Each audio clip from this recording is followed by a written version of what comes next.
Hello friend, स्वागत है आप सभी का इस नए वीडियो में। दोस्तों, आज की इस वीडियो में हम लोग बात करेंगे संधारित्र के विषय में।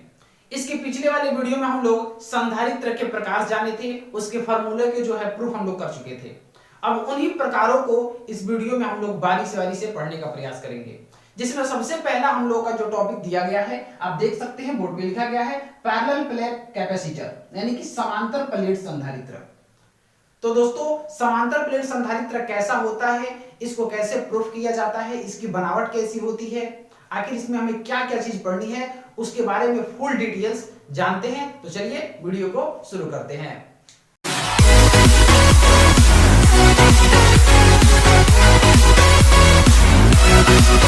तो दोस्तों, देखा जाए कि ये समांतर प्लेट संधारित्र क्या होता है। सबसे पहले आप इसके डिफिनेशन को लिखेंगे कि समांतर प्लेट संधारित्र क्या होता है। ये ऐसा संधारित्र होता है जिसमें दो प्लेट आपस में समानांतर रूप से आमने सामने व्यवस्थित किए गए रहते हैं, जिनका क्षेत्रफल जो होता है बिल्कुल समान होता है। इस तरह के व्यवस्था को समांतर प्लेट संधारित्र कहते हैं। दोस्तों, आइए देखा जाए कि उनकी बनावट कैसी होती है, फिगर के माध्यम से उसको समझते हैं।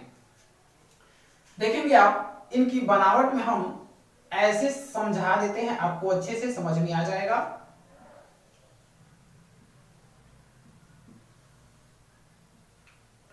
अब क्या है कि इसमें जो दो प्लेट हमने बनाया, इसमें एक प्लेट आपका प्लस चार्ज का होता है और दूसरा प्लेट जो होता है आपका माइनस चार्ज का होता है। इसमें क्या किया जाता है कि दूसरे प्लेट को आपको भूध्रुवित कर दिया जाता है, यानी कि इसमें तार के माध्यम से जमीन में अर्थिंग कर दिया जाता है।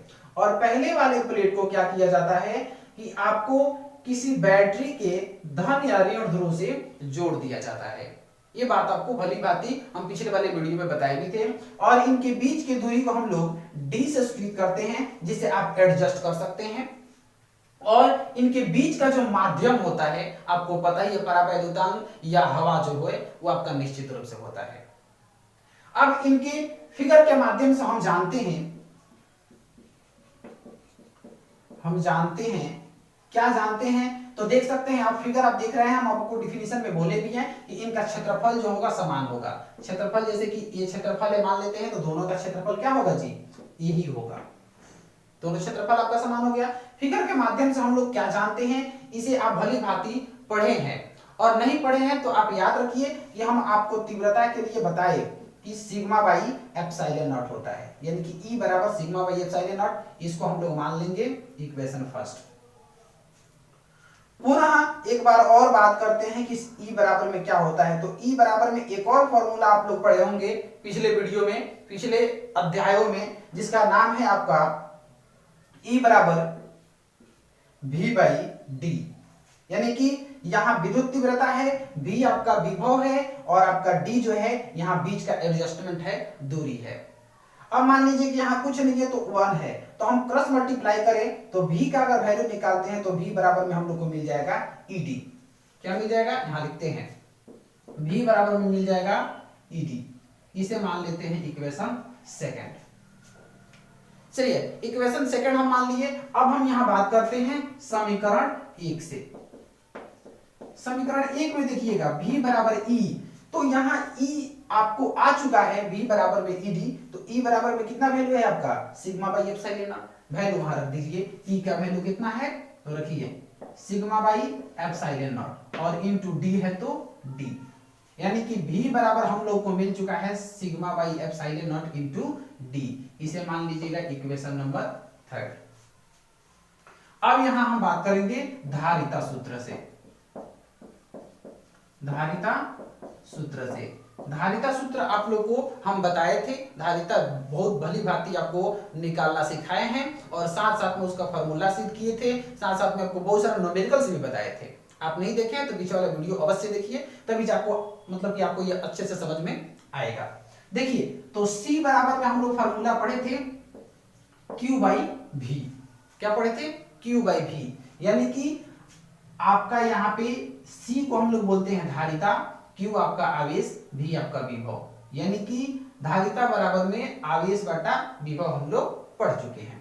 अब देखिए वैल्यू हम लोग रखेंगे समीकरण 2 से 3 से। देख सकते हैं C का C और Q यानी कि आवेश, और आवेश बराबर में आप लोग भली भांति जानते हैं कि एक और भी चीज होता है, क्या होता है, सिग्मा ए। कैसे सिग्मा ए? मान लीजिए कि ये प्लेट है और इस प्लेट में कहीं छोटे से के लिए, मान लीजिए कि छोटे जगह के लिए अगर हम परावैधुता मानते हैं या नियतांक मानते हैं तो सिग्मा होता है, लेकिन पूरा एरिया के लिए मानेंगे तो साथ साथ में गुणा कर लेंगे। तो ये पूरा का पूरा आवेश अगर मान लीजिए कि छोटे से चार्ज में आपका Q के जगह में आपका सिग्मा आ रहा है तो पूरे प्लेट के लिए कितना होगा जी, सिग्मा ए। तो यहां रख लेंगे सिग्मा ए और बट्टा में भी, तो भी यानी कि समीकरण 3 से क्या दिया हुआ है, sigma by epsilon not into D, sigma by epsilon not into D. अब देखिए तो सिग्मा से सिग्मा आपका कट जाएगा। अब आपको यहाँ क्या बचने वाला है, तो C बराबर में आपको बच रहा है एप्सिलॉन नॉट ए बट्टा डी, एप्सिलॉन नॉट ए बट्टा में डी। तो ये हम लोगों को मिल चुका है इक्वेशन नंबर कितना जी, 4। और यही चीज हम लोग को क्या करना था जी, प्रूव करना था। तो ये चीज हम प्रूव करके ला दिए। साथ ही एक बात और ध्यान रखें, यहाँ पे बहुत ही इंपॉर्टेंट चीज हम लोग को देखने को मिल रही है कि जो धारिता होती है C, ये आपका एरिया के समानुपाती होता है।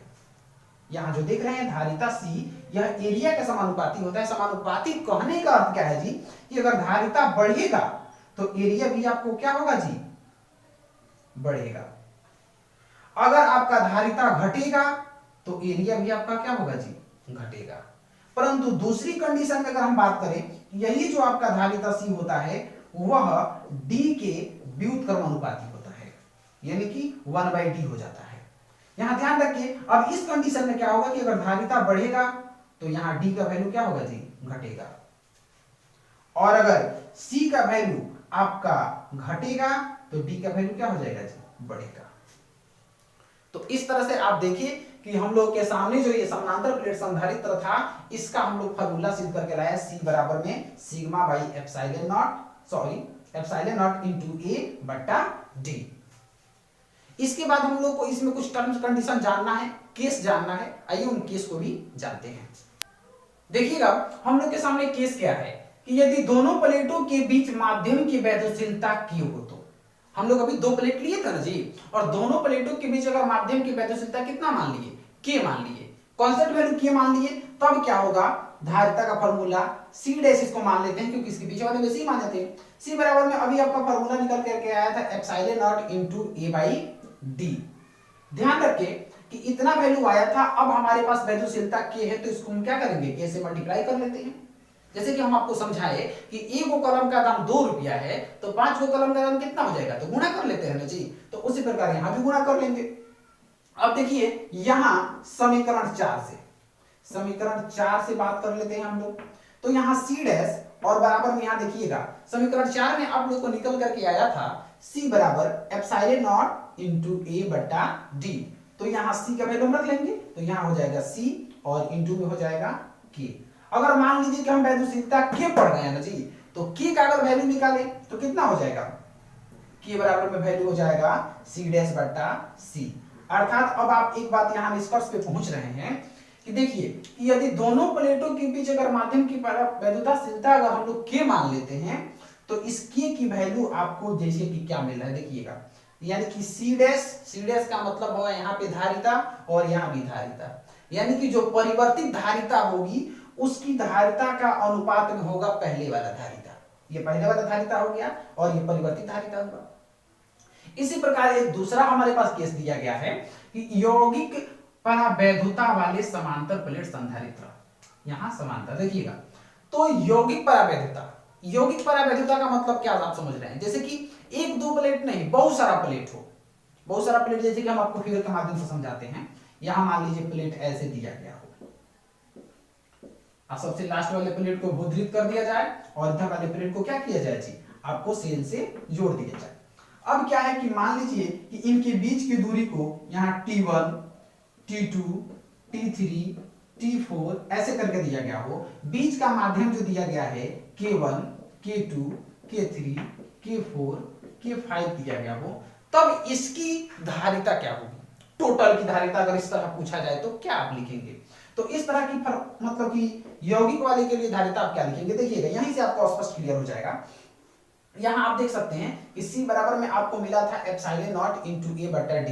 तो अब से लिखिएगा C बराबर एप्सिलॉन नॉट इनटू A बटा में, अब D नहीं लिखना होगा आपको, क्योंकि वहां तो दो ही प्लेट था, दो प्लेटों के बीच की दूरी D थी, लेकिन यहाँ अनेक प्लेट है, तो यहां होगा क्या जी, तो T1 बटा Q1 प्लस T2 बटा Q2 प्लस ऐसे डॉट डॉट करते करते कहां तक, T5 बटा Q5। और भी ज्यादा रहे तो और भी ज्यादा आप क्या कर सकते हैं जी, लिख सकते हैं, इक्वेशन की मान लीजिएगा। तो इस तरह से हम लोग यौगिक परावैधुता वाले समांतर प्लेट संधारित्र का क्या कर सकते हैं जी, धारिता निकाल सकते हैं।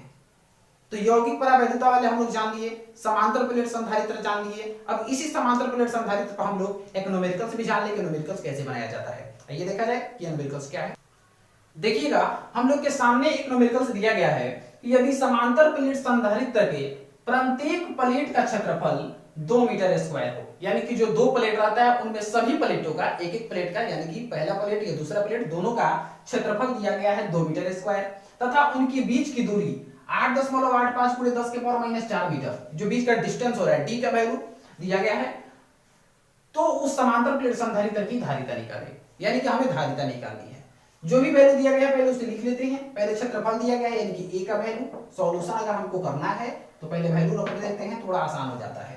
ए का वैल्यू दिया गया है 2 मीटर स्क्वायर, उसके बाद से डी का वैल्यू दिया गया है 8.85 × 10⁻⁻⁴ मीटर।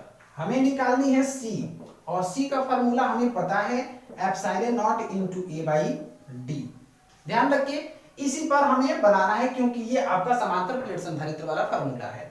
देखिए तो C बराबर एप्सिलॉन नॉट, और एप्सिलॉन नॉट का वैल्यू कितना होता है आपको पता है, फर्स्ट लेसन में हम आपको बताए थे 8.85 × 10⁻⁻12, और A का वैल्यू कितना दिया गया है आपके सामने 2 मीटर स्क्वायर रख लेंगे वैल्यू, और डी का वैल्यू कितना दिया गया है 8.85 × 10⁻⁻4। आप ध्यान रखिए 8.85 से 8.85 कैंसिल हो जाएगा।